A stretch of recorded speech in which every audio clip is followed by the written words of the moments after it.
হরে কৃষ্ণ। আজকের ভিডিওতে আমি তোমাদের সাথে আলোচনা করব কি করে নার্সিং কেয়ার প্ল্যান লিখতে হয়। তো যারা অলরেডি জানো যে কেয়ার প্ল্যান কিভাবে লিখতে হয় তো খুব ভালো, আর যারা এখনো জানো না তারা আজকের ভিডিওটা পুরোটা দেখো। যদি পুরোটা দেখো আশা করি তোমাদের আর কোনো ডিজিজ কন্ডিশনে কেয়ার প্ল্যান লিখতে কোনো প্রবলেম হবে না।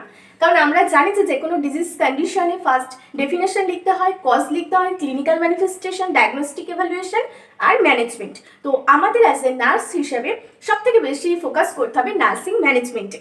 তো নার্সিং ম্যানেজমেন্টটা তুমি লিখলে তারপরে যদি তুমি এসে কোয়েশ্চেনের ক্ষেত্রে যদি তুমি তারপরে দুটো তিনটে কিংবা চারটে যদি কেয়ার প্ল্যান দাও তো তোমার নাম্বারটা আরও বেশি হয়ে যাবে। তো এই কেয়ার প্ল্যান কিভাবে লিখতে হয় সেটা সম্বন্ধেই আজকে বলবো। তো ভিডিওটা খুব ইম্পর্টেন্ট, স্কিপ না করে পুরোটা দেখো। নার্সিং কেয়ার প্ল্যান লিখতে হলে প্রথমে আমাদের 7টা কলম কাটতে হবে। তো ফার্স্ট হলো অ্যাসেসমেন্ট, সেকেন্ড ডায়াগনোসিস, গোল, প্ল্যানিং, রেশনাল, ইমপ্লিমেন্টেশন এবং এভালুয়েশন। তো প্রথমে দেখো অ্যাসেসমেন্ট। অ্যাসেসমেন্ট মানে হলো collecting the data or information. তো এই অ্যাসেসমেন্টকে দুটো ভাগে ভাগ করা যায়। একটা হলো সাবজেক্টিভ ডাটা এবং অপরটি হলো অবজেক্টিভ ডাটা। তো এই সাবজেক্টিভ ডাটা মানে কি? সাবজেক্টিভ ডাটা মানে পেশেন্ট ধরো হসপিটালে এলো, তো পেশেন্ট কি কমপ্লেইন করছে, মানে পেশেন্ট কি বলছে। যে কোনো পেশেন্ট হসপিটালে যায় নিশ্চয়ই তার কোনো প্রবলেম হচ্ছে তার জন্য। তো পেশেন্টের কি প্রবলেম হচ্ছে, সে কি বলছে। ধরো সাপোজ সে বলছে যে আমার এখানে পেইন হচ্ছে প্রচুর, বা আমার নিঃশ্বাস নিতে কষ্ট হচ্ছে। তো এই যে কমপ্লেইনগুলো করা, তো কি কি কমপ্লেইন পেশেন্ট করছে তো সেগুলো আমাদেরকে সাবজেক্টিভ ডাটার মধ্যে লিখতে হবে। এইবার হলো অবজেক্টিভ ডাটা। তো পেশেন্ট তো কমপ্লেন করলো যে হয়তো আমার পেইন হচ্ছে বা আমার নিঃশ্বাস নিতে কষ্ট হচ্ছে। তো অবজেক্টিভ ডাটায় আমাদের লিখতে হবে যে আমরা কি অবজার্ভ করছি। হয়তো পেশেন্ট যে বললো পেইন হচ্ছে, তো পেইনে আমরা হয়তো দেখলাম যে জায়গাটা ফুলে গেছে, তো তখন আমরা লিখতে পারি যে এডিমা রয়েছে, কিংবা সোয়েলিং, রেডনেস, এগুলো লিখতে পারি যেগুলো আমরা দেখতে পাচ্ছি। বা পেশেন্ট যে কমপ্লেন করলো যে আমার নিঃশ্বাস নিতে কষ্ট হচ্ছে, তো তার জন্য আমরা এখানে অবজার্ভ কি করছি যে পেশেন্টের ডিসঅ্যাপনিয়া হচ্ছে। তো এইগুলো পড়বে অবজেক্টিভ ডাটার মধ্যে। তো সাবজেক্টিভ ডাটা মানে হলো যে পেশেন্ট কি কমপ্লেইন করছে, আর অবজেক্টিভ ডাটা মানে হলো আমরা আমাদের অবজারভেশন। এটা ও অবজেক্টিভ, ও দিয়ে শুরু আর ও দিয়ে হলো অবজারভেশন। তো এইভাবে মনে রাখতে পারো। তো ও অবজেক্টিভ আর ও হলো অবজারভেশন, মানে আমরা কি অবজার্ভ করছি। অ্যাসেসমেন্ট কিভাবে লিখতে হয়, তো প্রথমে এখানে লিখবে এভাবে সাবজেক্টিভ ডাটা, লেখার পর একটা দাগ দিয়ে লিখবে পেশেন্ট says that। এখানে তোমরা লিখতে পারো পেশেন্ট says that কিংবা পেশেন্ট কমপ্লেন্স। পেশেন্ট কমপ্লেন্স মানে পেশেন্ট বলছে বা পেশেন্ট কমপ্লেন করছে। তো তারও এখানে উদাহরণ দিচ্ছি আমি, যে ধরো পেশেন্ট বললো যে পেইন, সিভিয়ার পেইন, তো এটা পেশেন্ট কমপ্লেন করছে। তো এবার দেখো অবজেক্টিভ ডাটা মানে আমরা কি অবজার্ভ করছি। তো আমরা অবজার্ভ করলাম যে যেখানে পেইন কমপ্লেন করছে তো সেই জায়গাটা ফুলে রয়েছে মানে সোয়েলিং বা এডিমা। হয় সোয়েলিংও লিখতে পারি, তো আমি এখানে সোয়েলিং লিখছি, বা এডিমাও লিখতে পারি। আর হয়তো অবজার্ভ করছি, আমরা দেখলাম যে পেশেন্টের এই পেইনের কারণে পেশেন্টের টেম্পারেচার চেক করে দেখলাম যে জ্বর চলে এসছে পেশেন্টের, তো এখানে আমরা লিখতে পারি ফিভার। তো এটা হলো অ্যাসেসমেন্ট, বুঝতে পেরেছো নিশ্চয়ই। তো পেশেন্ট যা কমপ্লেন করবে সেটা তোমরা সাবজেক্টিভ ডাটায় লিখবা, তোমরা যেটা বুঝতে পারছো পেশেন্টকে অবজার্ভ করে সেটা অবজেক্টিভ ডাটা হবে। তো এরপর চলে আসি আমি ডায়াগনোসিস। তো ডায়াগনোসিস মানে হলো identify the disease.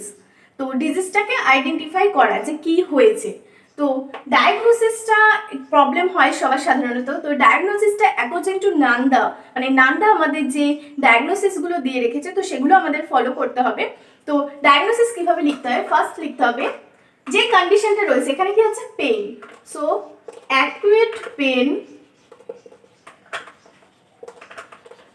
Related to dash. তো দেখো অ্যাকুইট পেইন রিলেটেড টু, এবার কিসের জন্য পেইনটা হচ্ছে সেটা আমাদের লিখতে হবে। যেমন ধরো এখানে সিভিয়ার পেইন হচ্ছে, আমি এখানে লিখলাম যে acute pain related to infection, যে ইনফেকশনের কারণে এখানে সিভিয়ার পেইন হচ্ছে। হয়তো কারো পেটে ব্যথা হচ্ছে, অ্যাবডোমিনাল পেন হচ্ছে, তো তখন সে লিখতে পারে যে acute pain related to food poisoning. তো এরমভাবে ডায়াগনোসিস লিখতে হয়, মানে আইডেন্টিফাই দ্য ডিজিজটা কি কি কারণে হচ্ছে, তো সেইটা এখানে লিখতে হবে। সো আমি এখানে লিখে দিলাম acute pain related to infection. হলো গোল, তো গোল মানেই বুঝতে পারছো যে কিছু অ্যাচিভ করা। তো এখানে আমাদের যে পেশেন্ট যে কমপ্লেন করছে, তো সেটার বেসিসে গোলটা হবে। তো পেশেন্ট কমপ্লেন করছে যে আমার সিভিয়ার পেইন হচ্ছে, তাহলে আমাদের গোলটা কি হওয়া উচিত, যে পেইনটা কমানো। তো এখানে সেটাই হবে গোলে, আমাদের সেটাই লিখতে হবে যে টু রিডিউস দ্য পেইন। এরপর হলো প্ল্যানিং। তো পেশেন্টের যে প্রবলেমটা হয়েছে, তো সেই প্রবলেমটাকে ঠিক করার জন্য নার্স হিসেবে আমরা কি কি কেয়ার করছি পেশেন্টকে, তো সেটাই প্ল্যানিং, মানে আমরা কি প্ল্যান করছি, তো সেগুলো আমাদেরকে এখানে পরপর লিখতে হবে। তো ফার্স্ট হলো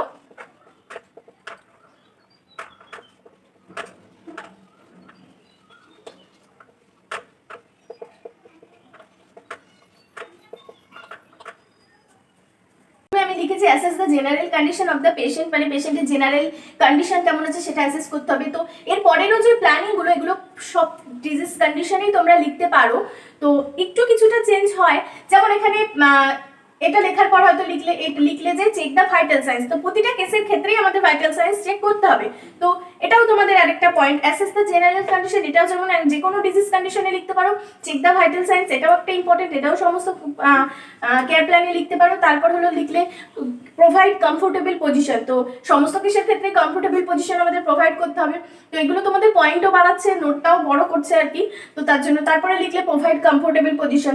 তো তারপরে এখানে যেমন পেইন, তো পেইনের ক্ষেত্রে কি করতে হবে আমাদের, যে হট অ্যাপ্লিকেশন দিতে হতে পারে। তো এখানে লিখলে যে প্রোভাইড হট অ্যাপ্লিকেশন, মানে কি কি প্ল্যান করছো, তো প্রোভাইড হট অ্যাপ্লিকেশন। তারপরে যেহেতু এখানে পেইন হচ্ছে, সেহেতু আমাদের মেডিসিন দিতে হবে। তো মেডিসিন এখানে লিখতে পারো যে প্রোভাইড মেডিসিন অ্যাজ অর্ডার্ড, বা প্রোভাইড মেডিকেশন, যেখানে যেহেতু পেন হচ্ছে তো কি মেডিকেশন দিচ্ছি আমরা, সেটা আমাদের পরে ইমপ্লিমেন্টেশনে লিখতে হবে। তো এখানে প্রোভাইড মেডিকেশন অ্যাজ অর্ডার্ড লিখতে পারো। তারপরে প্রোভাইডিং হেলথ এডুকেশন, মানে আমরা পেশেন্টকে হেলথ এডুকেশন প্রোভাইড করছি যাতে ভবিষ্যতে আর ইনফেকশন না হয়, তো সেটা লিখতে পারো যে providing health education, provide diversional therapy. তো এগুলো প্ল্যানিংয়ের মধ্যে লিখতে পারো। এরপর হলো র্যাশনাল। তো র্যাশনাল মানে হলো যে যুক্তি, এই যে আমরা প্ল্যানগুলো করেছি, তো এই প্ল্যানগুলোর পেছনে কি যুক্তি রয়েছে, কেন আমরা প্ল্যানগুলো করেছি, তো সেটা আমাদেরকে এখানে লিখতে হবে। তো ফার্স্ট আমি যেমন লিখেছি যে assess the general condition of the patient. তো এটা কেন অ্যাসেস করতে হবে, টু গেট, মানে কেন আমরা অ্যাসেস করব, to get the baseline data. এরপর হলো মনিটর ভাইটাল সাইন্স। তো ভাইটাল সাইন্স আমাদের কেন মনিটর করতে হবে, to know the current situation of the patient, পেশেন্টের এখন বর্তমানে শারীরিক পরিস্থিতি কেমন চলছে, তো সেটার জন্য ভাইটাল সাইন্স চেক করতে হবে। মানে যেমন আমি কন্ডিশনে বলেছিলাম যে ফিভার, তো ভাইটাল সাইন্সের মধ্যে টেম্পারেচারও পড়ে, তো টেম্পারেচার চেক করলে তো আমরা জানতে পারবো যে ফিভারটা এখন আছে কি নেই। তো সেটাই র্যাশনাল যে। তো দেখো এবার হলো ইমপ্লিমেন্টেশন। তো ইমপ্লিমেন্টেশন মানে হলো এতক্ষণ ধরে যে আমরা প্ল্যান করেছি, তারপরে কেন করেছি প্ল্যানগুলো, তার যুক্তি লিখলাম। তো এবার হলো যে আমরা আসলে কাজটা করেছি কিনা, মানে আমাদের কাজটা ডান হয়েছে কিনা, তো সেটা আমাদের ইমপ্লিমেন্টেশনে লিখতে হবে। তো প্ল্যান অনুযায়ী ইমপ্লিমেন্টেশন হবে। তো প্ল্যানে আমরা এখানে দেখো প্রেজেন্ট টেন্সে লিখেছি, তো এটা পাস্ট টেন্সে ইমপ্লিমেন্টেশনে আমরা লিখবো। তো অ্যাসেস দ্য জেনারেল কন্ডিশন, তো ইমপ্লিমেন্টেশন আমরা লিখবো ASSESSED, অ্যাসেস মানে আমাদের অ্যাসেস করা হয়ে গেছে দ্য জেনারেল কন্ডিশন। তারপরে লিখেছি মনিটর ভাইটাল সাইন্স, তো এখানে লিখবো মনিটরড ভাইটালস। তো এখানে আমাদের ভাইটালসটাকে উল্লেখ করে দিতে হবে।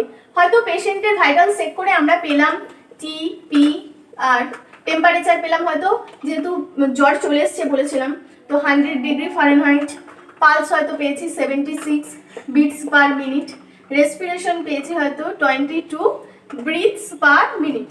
তো এটা আমাদের উল্লেখ করে, বিপি ধরো পেয়েছি 130/90 mmHg।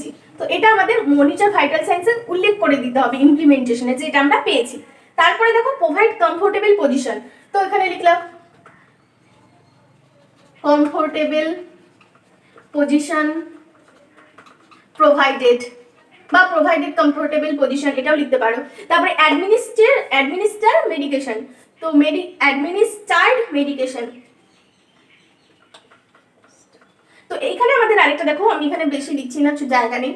মেডিকেশন, তো কি মেডিকেশন আমরা প্রোভাইড করছি, যেহেতু এখানে প্রচুর পেইন হচ্ছে, তো পেইনের জন্য হয়তো আমরা অ্যানালজেসিক দিচ্ছি, তো পেইন রিলিফার অ্যাসপিরিন হয়তো দিলাম, তারপরে সেটা লিখে দিতে হবে। তারপরে এই যে ফিভার, পেইনের জন্য প্রচুর ফিভার চলে এসছে, তো যার জন্য হয়তো আমরা প্যারাসিটামল বা ডোলো যদি দিই, তো সেটা এখানে লিখে দিলাম। আর তারপরে যে ইনফেকশনটা হয়েছে, ইনফেকশনের জন্য কোনো একটা ডক্টর যে অ্যান্টিবায়োটিকটা প্রোভাইড করছে, হয়তো সিপ্রোফ্লক্সিন বা অ্যামোক্সিলিন প্রোভাইড করছে, তো সেটা আমাদের এখানে উল্লেখ করে দিতে হবে। মানে যদি উল্লেখ করে দাও এক একটা ওষুধের নাম, তো খুব ভালো হয়, তো এখানে সেটা উল্লেখ করে দিতে হবে। প্ল্যানিং এ যেগুলো লিখেছো, যেমন অ্যাসেস, মনিটর, প্রোভাইড, তারপরে গিভ, তো এগুলোকে তুমি ইডি যোগ করে, যেমন ইমপ্লিমেন্টেশনে তুমি অ্যাসেসটাকে অ্যাসেসড, মনিটরটাকে মনিটরড, প্রোভাইডটা প্রোভাইডেড, গিভটা গিভেন, এরকম ভাবে করে ইমপ্লিমেন্টেশন কমপ্লিট করে দেবে। এরপর হলো এভালুয়েশন।